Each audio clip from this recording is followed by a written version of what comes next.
Llamado a la unidad. El distintivo número uno de un discípulo es el amor.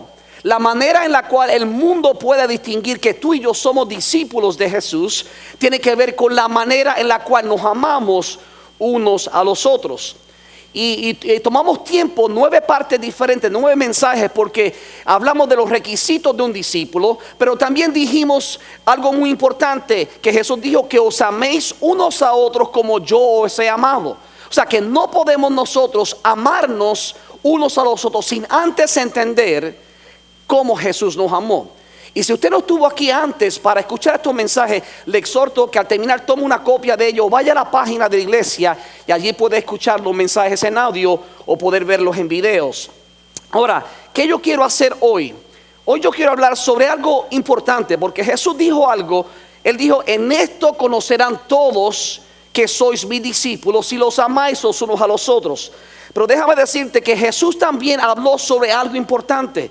Jesús dijo que cuando nosotros como discípulos vivimos en unidad, entonces todo el mundo va a conocer que Jesús es el Mesías. Y esto es sumamente importante. Observa conmigo en el libro de Juan 17. Hoy quiero hablarle bajo el tema un llamado a la unidad. Ahorita vamos a participar de la cena del Señor. Ahora, antes de participar de la cena del Señor, tenemos que entender qué es la cena del Señor. Antes de participar de la cena del Señor, tenemos que entender por qué Jesús tomó a los 12 apóstoles y estuvo con ellos la noche antes de ser entregado para ser crucificado, y por primera vez participó de la cena del Señor. ¿Qué Jesús le enseñó a ellos? ¿Por qué Jesús tomó el tiempo para ministrarles a ellos este principio tan importante? Así que veamos Juan 17, versículos 20 al 21. Dice: mas no ruego solamente por estos. Este es el contexto. Jesús está orando al Padre. Y Jesús está orando y hablando con el Padre y orando por sus apóstoles, por sus discípulos.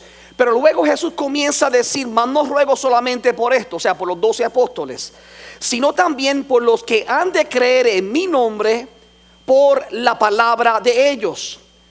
Ahora, por esto oraba Jesús: para que todos sean uno, como tú, oh Padre, en mí y yo en ti, que también ellos sean uno en nosotros. Ahora está la parte importante. Dice: para que el mundo crea que tú me enviaste. Para que el mundo, en otra palabra, crea que yo soy el Mesías.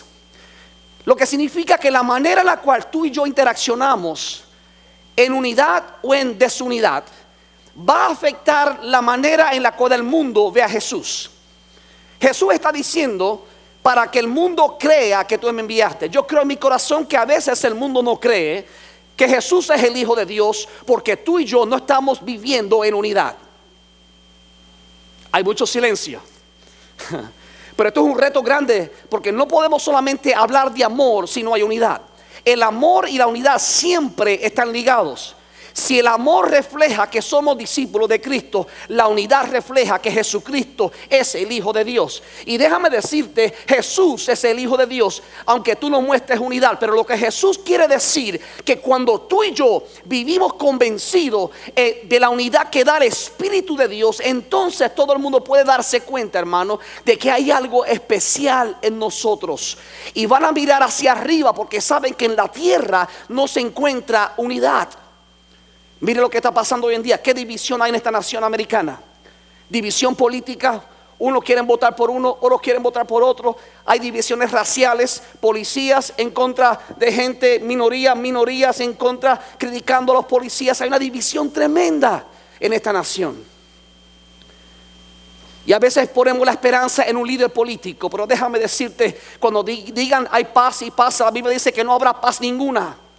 El único que puede proveer paz se llama Jesucristo, el príncipe de paz. Y la única manera que el mundo puede encontrar realmente a Jesús es si tú y yo vivimos en la unidad que Jesús está hablando aquí. Y escúcheme, esto es una oración de Jesús. ¿Sabes que tú y yo siempre estamos orando para que Dios haga algo por nosotros? Ahora, Dios está orando para que tú hagas algo por Él. Estas son de las pocas oraciones que Jesús ora para que tú y yo contestemos una petición que Él ha hecho al Padre. Y es que tú y yo vivamos en unidad. Cuando eso ocurre, la Biblia dice que el mundo va a creer que Dios envió a Jesucristo. Cuando dice que sea uno, está hablando, significa un todo. Uno se opone a la idea de muchos y se opone a la idea de dividirse en partes. Ahora, observe conmigo lo que sigue leyendo el pasaje bíblico de Juan 17. Veamos el versículo 22 y 23. Jesús dijo: la gloria que me diste, esta es la oración que Jesús está haciendo. La gloria que me diste, yo les he dado, para que sean uno, así como nosotros somos unos. Yo en ellos y tú en mí, para que sean perfectos en unidad. En otras palabras, para que sean completos en unidad. Y Jesús vuelve y añade: para que el mundo conozca que tú me enviaste y que los has amado a ellos como también a mí me has amado. En otras palabras, la unidad de los discípulos hará que el mundo crea y conozca que Jesucristo es el Mesías. ¿Te das cuenta, hermano, el impacto que puede tener la forma en la cual tú te comunicas, la forma en la cual tú te relacionas con tu hermano? Hay matrimonios que no están unidos y por eso no son efectivos en evangelizar a personas que no conocen a Cristo. Porque lamentablemente, aunque viven bajo un mismo techo, su matrimonio no vive en unidad y no refleja a Cristo en su vida. Y por eso es importante, hermano, que luchemos en contra de todo espíritu de división y toda contención que pueda haber en la familia, en el matrimonio, en una iglesia, porque eso contrarresta la misión que Dios nos ha dado de levantar el nombre de Jesucristo. Jesús dijo: si mi nombre es exaltado, muchos serán atraídos a mí. ¿Y cómo es que el nombre de Jesús es exaltado? Cuando tú y yo vivimos en unidad. Eso es exactamente lo que Jesús está tratando de transmitir a nosotros como sus discípulos. Ahora, Lucas 11:17, Jesús tocó el punto contrario a la unidad, y es la división. En Lucas 11:17 Jesús dijo: mas él, conociendo los pensamientos de ellos, les dijo: todo reino dividido contra sí mismo es asolado, y una casa dividida contra sí misma cae. Lo que Jesús está diciendo es que todo reino que no está unido es asolado. La palabra asolado significa llevar a la ruina. La palabra asolado significa despojar a alguien o algo de sus tesoros. ¿Te imaginas cuando tú y yo lo vivimos en unidad? Estamos despojando a la iglesia del tesoro más importante que podemos tener: la gloria de Dios en la casa. Estás robando tú a la iglesia de que la iglesia pueda realmente sostenerse firme. Por eso dice la palabra que todo reino dividido contra sí mismo es asolado. Dividido significa to be cut in pieces. Cuando habla de dividido significa partir o cortar en pedazos. En la próxima semana seguiremos hablando sobre este tema y vamos a hablar sobre la importancia del cuerpo. Y lo que Jesús está diciendo, hermano, y Pablo va a enfatizar luego, es el asunto de que somos un cuerpo. Un cuerpo tiene diferentes miembros, pero es un solo cuerpo. Y el cuerpo tiene diferentes miembros, no somos muchos cuerpos, un solo cuerpo, muchos miembros. Pero ¿qué ocurre cuando el dedo decide qué es más importante que la oreja? ¿Y qué sucede cuando el ojo piensa que es más útil y más importante que el pie? ¿Te das cuenta? Comienza a haber dificultad y no puede haber una unidad para poder progresar y trabajar como un solo cuerpo. Y por eso la Biblia nos exhorta que tenemos que tener cuidado de cómo nosotros manejamos, hermano, nuestra casa. Dice: y una casa dividida contra sí mismo cae. Una casa se refiere a un hogar. Un matrimonio dividido va a caer, se va a destruir. Padres y hijos en enemistad no van a sostenerse. La familia se va a sucumbir, va a destruir. Y por eso tenemos que pelear en contra de todo lo que es antagónico. Ahora déjame decirte, esto no ocurre fácil, porque nuestra naturaleza Como seres individuales es todo lo contrario, es velar por nuestros propios intereses. Yo sé que a lo mejor algunos de ustedes no lo quieren admitir, pero déjame decirte un secretito. Tú y yo somos seres egoístas por naturaleza. Pastor, ¿no es cierto? Ok, pues te voy a hacer una pregunta. Cuando hay una foto y se toma una foto, ¿a quién tú buscas en la foto? No me buscas a mí, te buscas a ti. Porque siempre estás buscando tu bienestar. ¿Cómo me veo? Yo recuerdo una persona que yo amo mucho y dijo: no, esa foto no, porque no me veo bien. ¿Qué ocurre, hermano? Siempre estamos buscando lo nuestro. Ahora, tenemos que nosotros mirar desde la perspectiva de Dios. La verdadera unidad requiere dos elementos básicos. Y el profeta Amós tocó este punto también. Amós 3:3 dice, de hecho nos hace una pregunta. Dice: ¿andarán dos juntos si no estuvieran de acuerdo? Cuando dice andarán dos juntos, está hablando, hermano, que es el aspecto de estar unidos. Nosotros ahora mismo estamos juntos en un mismo lugar. Eso no significa que estamos unidos. Estar juntos y estar unidos tienen que ver con dos cosas distintas. Juntos habla de la proximidad física o de estar bajo un mismo techo, en un mismo cuarto. Pero cuando hablan que están de acuerdo, está hablando de tener la misma mente, la misma meta, el mismo propósito. Por ejemplo, estamos juntos. La pregunta es: ¿estamos unidos para adorar a Dios? Por ejemplo, algunos de ustedes llegaron a adorar a Dios, pero no llegaron juntos porque llegaron tarde. Ay, pastor, lo daño. I'm sorry. It just makes me so sad when you don't value God's presence. It breaks my heart. Es que me hace muy triste cuando usted no valora la presencia de Dios y no sabe que eso es lo más preciado y lo más hermoso. Llegue temprano a la casa de Dios.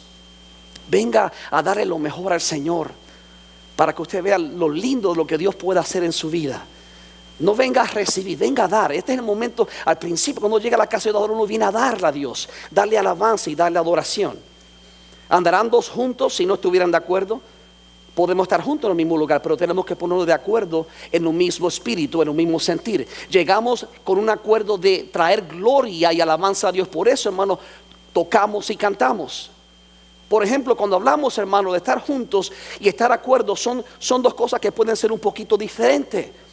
Porque tiene que ver, hermano, con el propósito y la motivación con la cual hacemos las cosas. Y por eso tenemos que entender que existen dos cosas básicas: estar juntos más estar de acuerdo. Y luego vamos a hablar con más detalle con respecto a eso.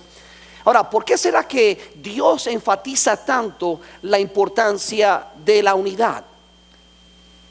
En el libro de los Salmos, Salmos 133, versículo 1 y versículo 3, es un salmo muy corto.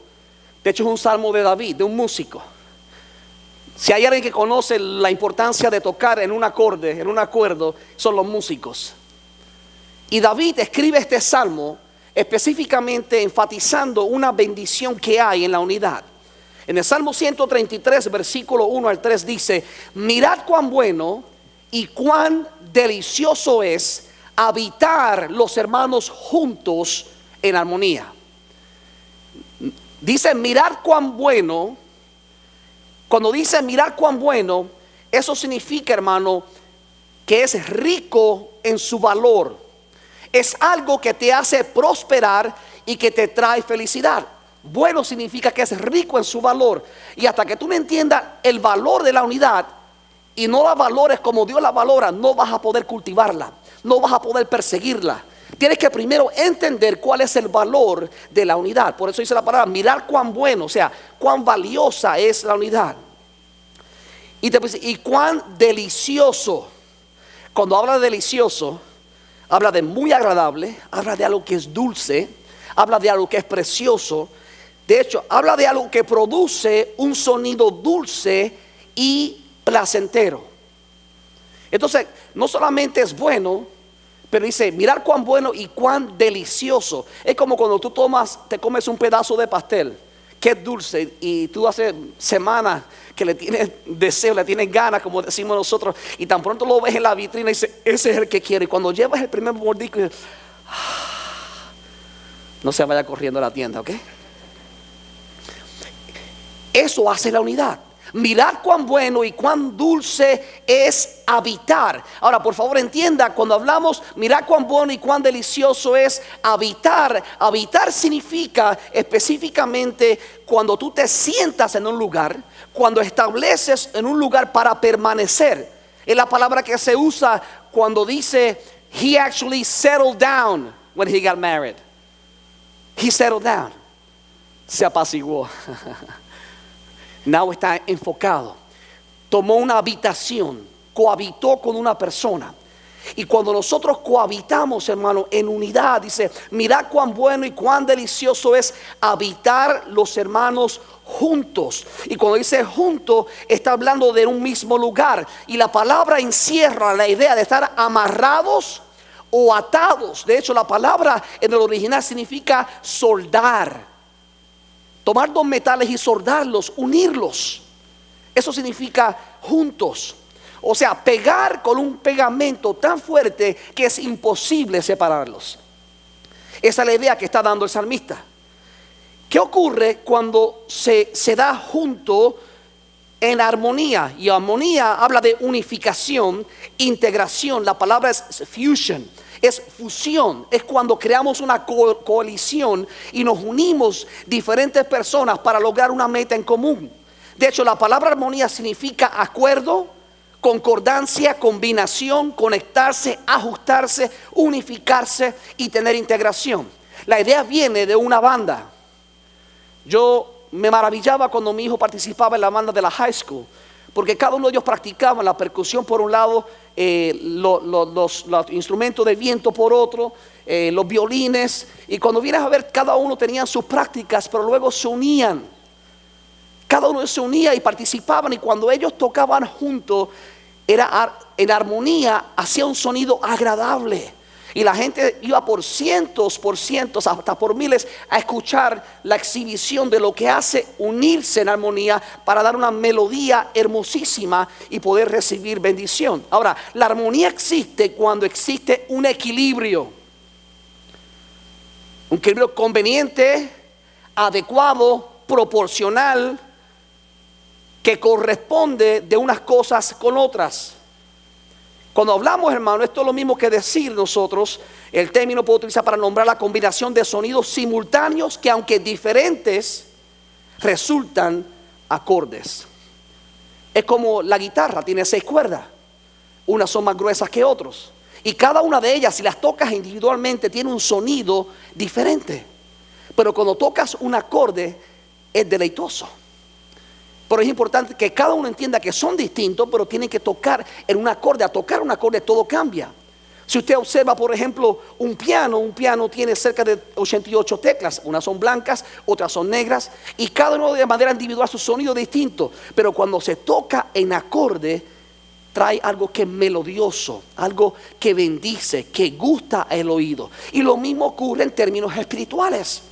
En una iglesia, hermano, cuando tú y yo estamos en armonía, estamos juntos en armonía, el sonido que damos al mundo es un sonido de que allí hay algo agradable, allí hay algo especial, allí hay algo que no se encuentra en el mundo común, que no se encuentra en el trabajo donde todo el mundo está peleando por una posición, donde alguien critica al otro porque quiere una promoción, donde alguien trata de criticar a otro para él verse mejor, para que lo promuevan a él.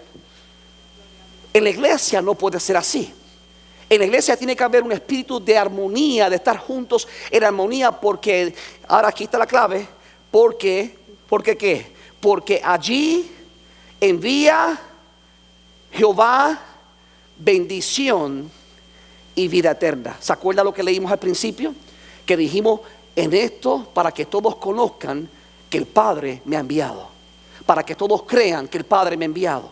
Cuando vivimos en unidad, hermano, hay una conexión directa y Dios comienza a traer salvación a aquellos que llegan a la casa. ¿Por qué Dios comienza a traer salvación? Porque la promesa de Dios es que cuando nosotros vivimos juntos en armonía, allí va a enviar Dios bendición, pero también va a enviar vida eterna. O sea, Dios va a salvar a las personas.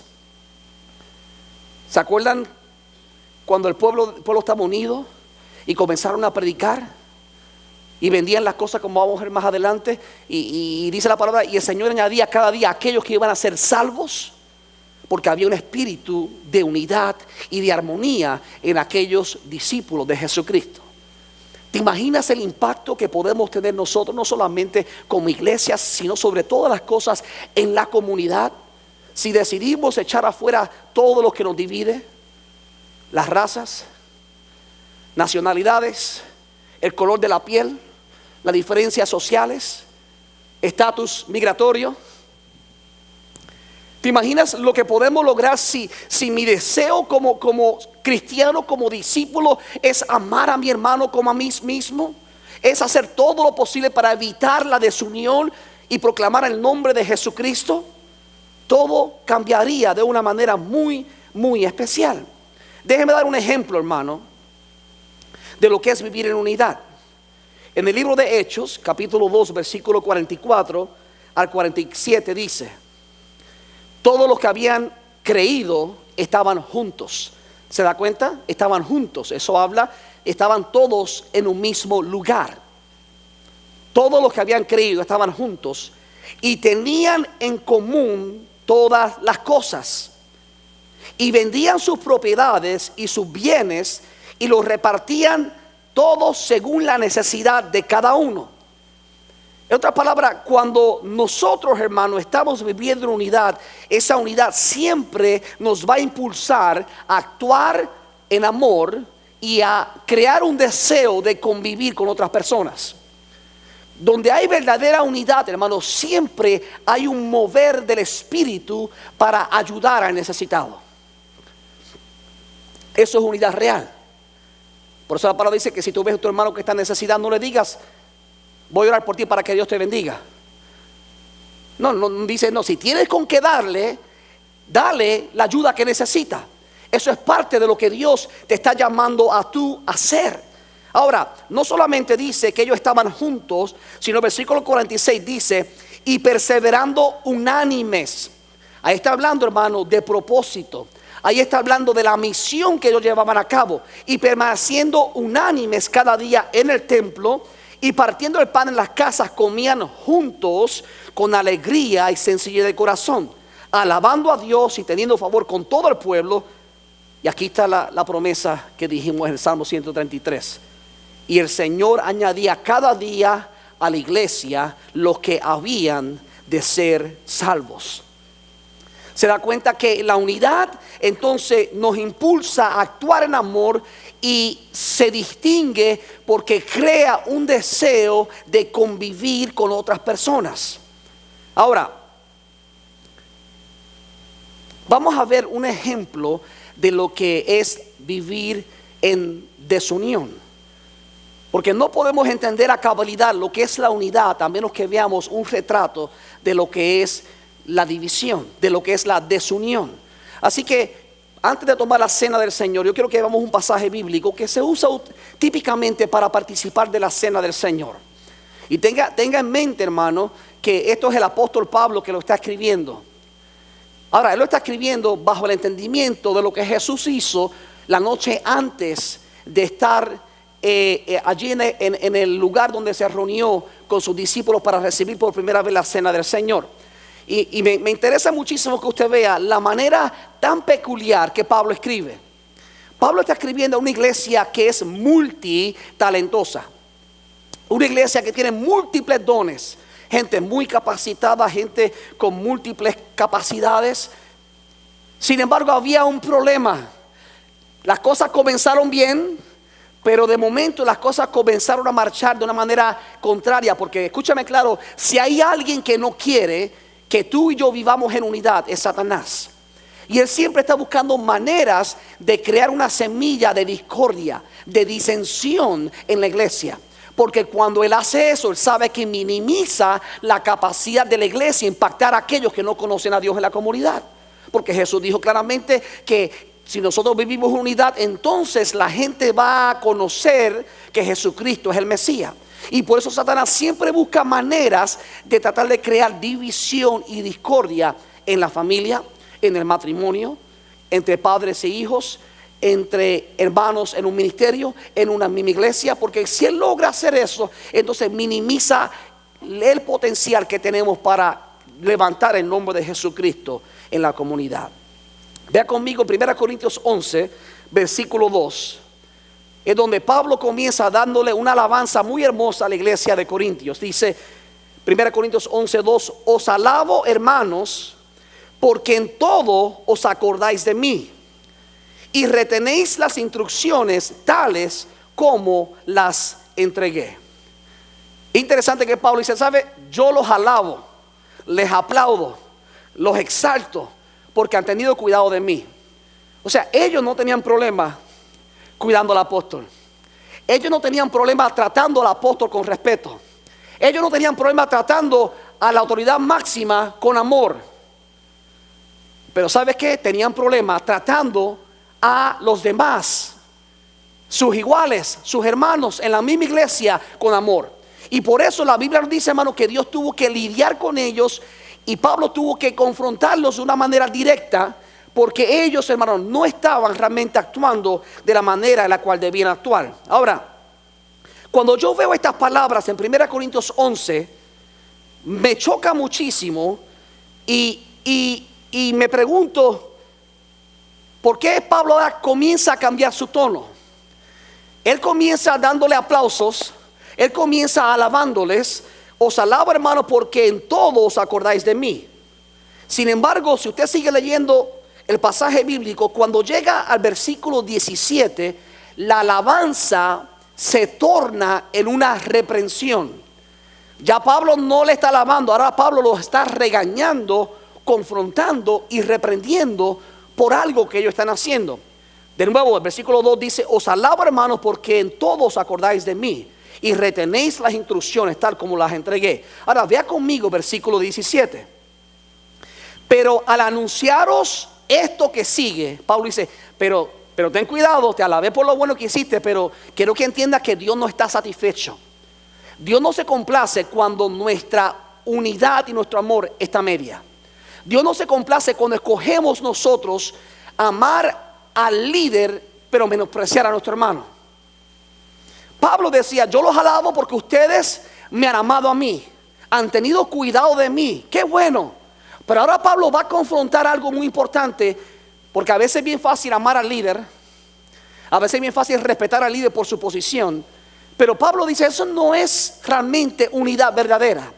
Y por eso Pablo ahora cambia su tono de voz y le dice a ellos, pero al anunciaros esto que sigue, no os alabo, porque no os congregáis para lo mejor, sino para lo peor. Wow, eso a mí me impactó.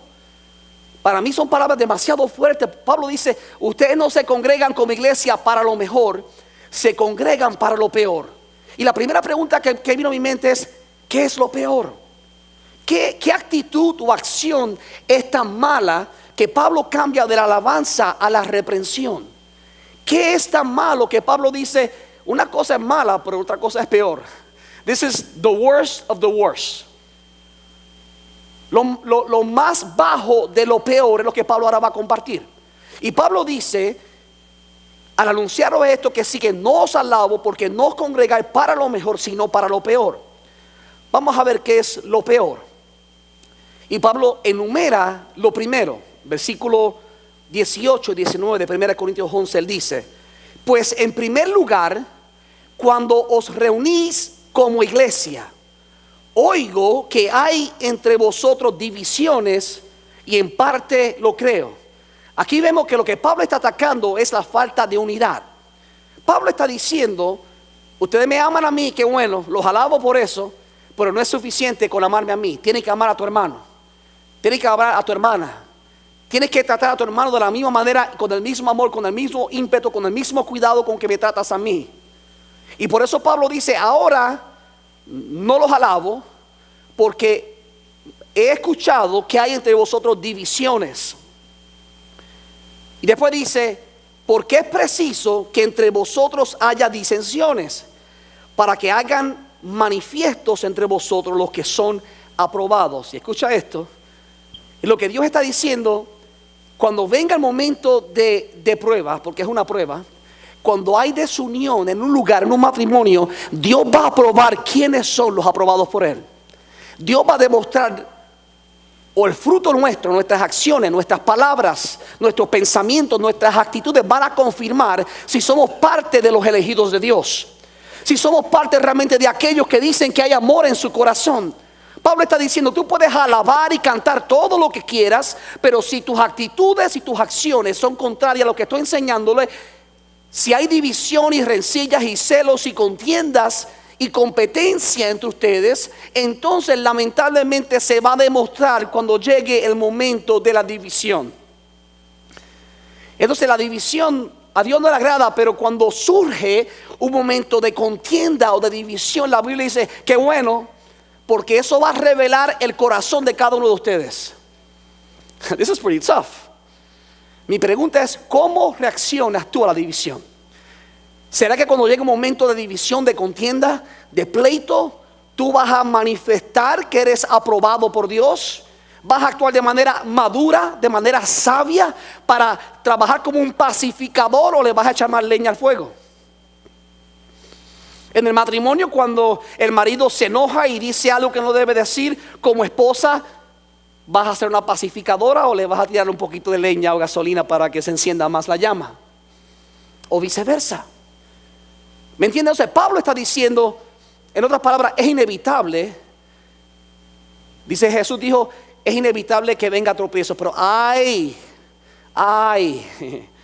de aquel por el cual venga el escándalo. Entonces van a venir, hermanos, dificultades, van a haber momentos de prueba, de divisiones, y eso va a manifestar el corazón de cada persona. Pero Pablo dice, esto es lo peor, la división es lo peor. ¿Por qué? Porque es contrario a la unidad que Jesús vino a ganar por nosotros. Porque recuerda, el momento que Jesús está por servir la cena del Señor a sus apóstoles, Él no tomó como hacemos nosotros un pedacito de pan indignó. Era, en Puerto Rico decimos un bollo de pan, un canto de pan, a piece of loaf of bread. Y de ahí Él picó un pedazo, le dio a uno, cortó otro pedazo y le dio a otro, de un solo pan que representaba su cuerpo. Y cuando fueron a beber, no hace como nosotros que bebemos una copita individuales por cuestión de higiene. No, en el tiempo de antes era una sola copa, y todos bebían de la misma copa, en símbolo de unidad, de que somos un solo cuerpo. Y por eso, hermano, cuando Pablo dice que lo peor son las divisiones, es porque contradice la razón por la cual Jesús derramó su sangre en la cruz de Calvario. Contradice el sacrificio de Jesucristo, donde sus manos y sus pies fueron horadados para crear un pueblo unido. Y por eso, hermano, cuando tomamos la cena del Señor, tenemos que examinarnos para saber si nuestras acciones, nuestras palabras, nuestras actitudes son contrarias a la unidad que refleja el Espíritu. Pablo le dice, no puedo alabarlos porque oigo que hay entre vosotros divisiones. Ahora, ¿qué divisiones hablaba Pablo? El trasfondo histórico es este. Antes se celebraban algo que se conocían las cenas ágapes o las cenas de amor, donde se reunían antes de servir la cena del Señor. La cena del Señor era el clímax de la reunión para hacerlo en memoria de Jesús. Pero antes se reunían en cenas ágapes, donde cada uno traía algo de acuerdo a sus posibilidades para compartir y convivir con todos. La idea no era comer para llenarse la barriga, la idea era el fellowship, la confraternidad. Y ese es el contexto en el cual Pablo está escribiendo. Estas cenas representaban un símbolo de unidad, de amor y compañerismo, donde la gente escogía de manera voluntaria traer para compartir con aquellos que a lo mejor eran más pobres. Sin embargo, en aquel tiempo, hermano, estaban surgiendo diferentes tipos de enemistades. Habían divisiones raciales. Los judíos trataban diferente a los griegos. Los ricos trataban diferente a los pobres. Había diferencias culturales. Los fariseos y los saduceos, que eran los más estudiados, menospreciaban, miraban como pequeños aquellos que eran más humildes. Y Pablo está diciendo, no, en la iglesia no puede suceder esto, porque eso contradice el espíritu de unidad y la razón primordial por la cual Jesucristo derramó su sangre en la cruz para morir y redimir un pueblo unido. Jesús no vino a morir por 10 pedazos de personas. Jesús vino a crear un cuerpo, un solo cuerpo. Él es la cabeza y tú y yo somos parte del cuerpo. Y cuando nosotros actuamos como seres individuales, ignorando que somos parte de un cuerpo, lamentablemente contradecimos el mensaje del evangelio y afectamos la manera en la cual el mundo ve a Jesús. Ahora, el versículo 20 y 21 sigue leyendo y dice: cuando pues os reunís vosotros, esto no es comer la cena del Señor, porque al comer cada uno se adelanta a tomar su propia cena, y uno tiene hambre y otro se embriaga. Recuerden que estamos hablando de las cenas ágapes, las cenas de amor, que se servían antes de tomar la cena del Señor. Y Pablo está diciendo, eso no es participar de la cena del Señor, porque cada uno se adelanta a tomar su propia cena. Entonces, en otras partes, Pablo dice, no solamente lo peor es la falta de unidad, la división, sino que también el egoísmo. Cuando dice que cada uno se adelanta a comer primero su propia cena, lo que está diciendo es que no esperaban que llegaran los demás. Como yo no quiero que aquel hermano que es más pobre que yo me quite parte de mi comida, me la voy a comer antes de que él llegue. Y Pablo dice, no, que eso es contrario al amor. El amor, hermano, es hacer por otro o tratar a otro de la manera que tú quieres que te traten a ti. Y por eso Pablo dice, ¿sabe qué? No se reúnen para lo peor es la división y lo peor es el egoísmo. Y una de las cosas que no nos damos cuenta, hermano, cuando existe egoísmo, siempre, hermano, se produce menosprecio. Observa el versículo 22 de 1 Corintios 11. Dice, pues que no tenéis casas en que comáis y bebáis, o menospreciáis la iglesia de Dios y avergonzáis a los que no tienen nada. ¿Qué os diré? ¿Os alabaré? En esto no os alabo. Pablo es bien determinante, bien cortante. Yo creo que si el pastor Ezequiel hablara así a algunas personas, la iglesia seguiría, no volverían más. Pero Pablo fue directo, como decimos nosotros en buen puertorriqueño, a la yugular. Ahí le cortó. Fue a lidiar con el problema real, la raíz del problema. Ahora, la pregunta que hace Pablo es, pues que no tenéis casa en que comáis y bebáis. En otras palabras, la idea no era comer, sino confraternizar, proveer un tiempo para el compañerismo, proveer un tiempo. La cena ágape era para proveer un tiempo para mostrar el amor los unos a los otros, el cuidado los unos a los otros. Entonces Pablo dice, ¿por qué te adelantas a comer? La idea no es comer. Si tenías hambre, debiste comer en tu casa. No tenías casa para comer, hombre rico. O sea, Pablo es bien directo y fuerte, porque Pablo dice, no me van a engañar, yo conozco sus corazones. Y Pablo le está diciendo, tenían casas para comer, hubiesen comido ya. La idea de las cenas ágapes era eso. La palabra ágape es amor incondicional. No era comer para satisfacer el hambre, era tener un tiempo de confraternidad y la oportunidad de mostrar amor a los menos afortunados. Y Pablo por eso lidia con esto de una manera clara.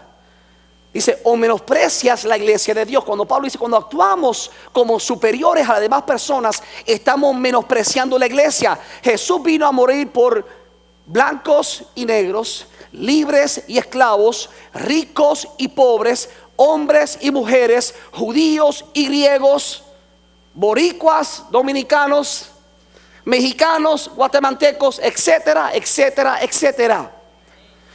¿Me entiende? Y por eso, hermano, no podemos nosotros levantar una cultura como más importante que la otra. Tenemos que levantar el nombre de Cristo, porque todos somos lavados con la misma sangre. Todos hemos sido bautizados con un mismo espíritu. Todos tenemos un mismo Señor. Todos tenemos un mismo Padre. Todos tenemos un mismo Salvador. El enfoque está en Dios, no en ti. En Dios y no en ti. No en Dios y no en mí. Y eso es lo que Pablo está tratando de hacer. Porque cuando no hacemos eso, entonces menospreciamos la iglesia de Dios. Y después dice, y avergonzáis a los que no tienen nada. ¿Qué ocurre cuando llega el momento de comer? Los pobres que no tienen que comer, que sabían que la gente generosa podía ayudarle y bendecirle. De hecho, se cree, hermano, que esas cenas ágape para mucha gente pobre era la única oportunidad de comer una buena cena en toda la semana, porque eran demasiado pobres algunos de ellos. Y sin embargo, cuando ellos hacían este tipo de actitud, parece que los avergonzaban porque cuando venían a comer no había nada y no podían confraternizar en amor los unos a los otros. Y por eso Pablo ataca esta situación y él dice, ¿qué les digo? ¿Los alabo? No puedo alabarlo. Tengo que señalarlo. En esto no os alabo. Así que, ¿qué es lo que tenemos que hacer nosotros? ¿Cómo traemos esto a nuestra casa? La pregunta es, ¿cómo está tu relación con tu hermano? ¿De qué manera estás tratando a otra persona de otra cultura? Eso incluye a los americanos, que a veces usted se siente discriminado. ¿Cómo estás tratando a tus hermanos anglos que son ciudadanos y a lo mejor tú no lo eres? ¿Lo tratas con el mismo amor si fue lavado con la sangre de Jesucristo? Porque a veces hablamos de la discriminación que hay de allá hacia acá, pero nos olvidamos de nuestra discriminación hacia ellos. Tenemos que ser sinceros y claros en la manera en la cual nosotros nos comportamos. Tenemos que averiguar, hermano, cómo estamos actuando, cuáles actitudes estamos teniendo en nuestra familia, en la iglesia, unos con los otros. No podemos menospreciar a nadie, no importa la clase social, no importa el color de su piel. Tenemos que tratar a todo el mundo con el mismo amor, porque Jesús murió para ricos y para pobres. Jesús murió para toda clase social. Jesús murió para toda raza. Dice la palabra que en el tiempo futuro habrá gente de toda tribu, de toda lengua, de toda nación, de toda etnia. Jesús murió por todos. Entonces nuestra responsabilidad es, hermano, asegurarnos que estamos en unidad. Nuestra iglesia tiene sobre 20 nacionalidades. Gloria a Dios, qué hermoso. Ahora tenemos que trabajar, hermano, en pos de siempre cuidar la unidad dentro de la iglesia. Porque eso va a permitir que aquel que entra, hermano, de afuera o con aquel que compartimos se dé cuenta que hay algo especial y diferente en nosotros. Y van a mirar a Cristo, como dijo originalmente Jesucristo. Ahora, ¿qué hacemos? Pablo dice en el versículo 27 y 28 de 1 Corintios 11. De manera que cualquiera que comiera este pan o bebiera esta copa del Señor indignamente, o sea, contrario a la actitud y a las acciones que representa el Evangelio, será culpado del cuerpo y de la sangre del Señor.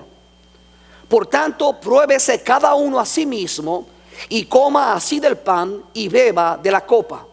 Cuando dice será culpado del cuerpo y de la sangre del Señor, significa esto, hermano. Ya tú fuiste lavado con la sangre de Jesucristo. Ya tú fuiste perdonado. Ya tú has sido redimido. Pero cuando tú estás actuando contrario, hermano, estás contradiciendo la misma sangre que fue la que te lavó. Estás ignorando y contradiciendo el sacrificio de Jesucristo. ¿Cómo es posible que hables de Jesús a alguien cuando estás tú actuando de una manera contraria a ese amor? Entonces Pablo dice claramente, vamos a ser culpables del cuerpo y de la sangre, del cuerpo de Jesucristo que fue horadado, de la sangre de Jesús derramada por el perdón de pecados, por salvar la humanidad, gente de toda lengua, de toda tribu, de toda nación. Y por eso, hermano, antes de tomar la cena del Señor, tú y yo tenemos que probarnos nosotros. Mi pregunta para ti, ¿hay alguien a quien tú deseas no saludar? ¿Hay alguien a quien tú estás abrigando sentimientos en tu corazón? ¿Será un familiar, un padre, una madre, un tío, un sobrino, un esposo, una esposa? ¿Un compañero de trabajo? ¿Un miembro de tu equipo? ¿O alguien en la iglesia? Si hay alguien, tienes que probarte a ti mismo antes de participar de la cena del Señor y confrontar esa situación, porque primero el afectado eres tú. Y segundo, se afecta, hermano, el cuerpo de Cristo. Porque si un miembro está afectado, los demás se duelen. Si mi dedo no está bien y tiene una infección, créeme que yo lo voy a sentir en el cuerpo. entonces no solamente te afecta a ti, sino que también afecta al cuerpo de Cristo. Y por eso Pablo criticaba el asunto del egoísmo. No puedes solamente pensar en ti, tienes que pensar en el cuerpo, en la misión que Dios nos dio. Por tanto, pruébese cada uno a sí mismo y luego coma así del pan y beba de la copa. Entonces, ¿qué hacemos si nosotros, hermanos, nos encontramos que no estamos viviendo en la unidad que se requiere? Hay que confesarlo al Señor. Hay que arrepentirnos de ello. Hay que tocar a la puerta de nuestro hermano, nuestro esposo, nuestra esposa, nuestra tía, o ya tomar el teléfono y decir: ¿sabes qué? Perdóname, he estado actuando mal, mi actitud no ha sido la mejor, mis palabras no fueron las más sabias, perdóname, esto no es digno de representar a mi Señor. Me arrepiento y te pido perdón y quiero restablecer nuestra relación, quiero vivir como Dios me ha dicho, como una persona de amor. Eso tiene que hacerlo, dice la palabra, antes de participar de la cena del Señor. Y si la persona sabe, a veces guardamos rencores y sentimientos con gente que ya ni viven, pero seguimos abrigando odio en el corazón y seguimos siendo marcados por esa persona que ya ni está en el mundo. Let it go. Renuncia a ello. Entrégale al Señor tus cargas. Venid también los que estén trabajados y cargados, dijo Jesús, y yo os haré descansar. Ahora, si decides ignorar este mensaje, lo puedes hacer, pero vienen consecuencias. Pablo no decoró el mensaje que le trajo la iglesia a Corintios. Pablo fue directo, fue claro. Él dijo: no los alabo. Y le dijo: de hecho, muchos de ustedes están como están hoy en día porque han decidido ignorar mis palabras. Observa lo que la palabra dice, y con esto voy a terminar. 1 Corintios 11, versículos 29 y 30. Porque el que come y bebe indignamente, sin discernir el cuerpo del Señor, juicio come y bebe para sí. Wow, that is pretty tough. O sea, God is judging us when we do not behave the way He tells us that we should behave. Dios va a juzgarnos si nosotros ignoramos las palabras que nos ha dado. Te dice el versículo 30: por lo cual hay muchos enfermos y debilitados entre vosotros, y muchos duermen. Como que Pablo se puso un poquito como juez. No fue que se puso como juez, es que Pablo entiende, hermano, que cuando nosotros como hijos de Dios no vivimos de acuerdo a lo que la Biblia nos enseña y no hay unidad, eso va a producir cristianos enfermos y débiles. Dios no quiere que tú seas un cristiano débil. Dios quiere que tú seas un cristiano fuerte. Jesús no murió para que tú fueras una persona derrotada. De hecho, vimos la semana pasada que somos más que vencedores. Somos conquistadores y que tenemos que movernos de la pasividad a la conquista, de la libertad a ser conquistadores. Pero para eso tenemos que lidiar con este asunto importante. Tenemos que tratar con el asunto de la unidad. ¿Cómo está tu corazón? ¿Será que tienes que realmente lidiar con esto? Cuando dice por lo cual hay muchos enfermos y debilitados, no está hablando solamente de enfermos físicamente, y no significa que todo el mundo que está enfermo significa que tiene desunión, porque a veces son cosas naturales, pero Pablo está diciendo hay veces que las enfermedades emocionales, psicosomáticas y las situaciones espirituales que vivimos están directamente relacionadas con la forma en la cual nosotros tratamos a nuestros hermanos. Tienes que decirle al Señor: Padre, yo quiero hoy amar como tú me amaste. Yo quiero vivir con la misma unidad. Jesús dijo: Padre, yo oro para que ellos sean uno como tú y yo somos uno, para que el mundo crea y conozca que tú me enviaste.